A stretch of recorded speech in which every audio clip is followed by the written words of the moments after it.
మన్యం జిల్లా మక్కువలో వెలిసిన ఉత్తరాంధ్ర కల్పవల్లి శంబర పోలమాంబకు మంత్రి గుమ్మడి సంధ్యారాణి ప్రభుత్వం తరపున పట్టు వస్త్రాలు సమర్పించారు. కుటుంబ సభ్యులతో కలిసి అమ్మవారిని ఆమె దర్శించుకున్నారు. దేవస్థానం ఈవో నారాయణరావు అర్చకులు మంత్రికి పూర్ణ కుంభంతో స్వాగతం పలికారు.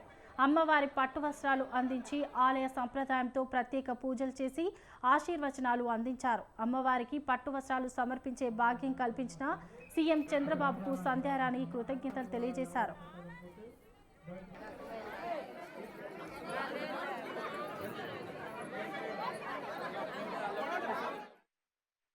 గిరిజనుల జాతర అయినటువంటి శంబర పోలమాంబ జాతరకు విచ్చేసినటువంటి భక్తులందరికీ నా హృదయపూర్వకమైనటువంటి జాతర శుభాకాంక్షలు తెలియజేసుకుంటూ, ముఖ్యంగా సాలూరు నియోజకవర్గంలో మక్కు మండలంలో శంబరలో పోలమాంబ, మా స్వగ్రామమైన కబరిపల్లిలో ముత్యాలమ్మ పండగ జరగడం తరతరాలుగా ఇది ఆనవాయితీ.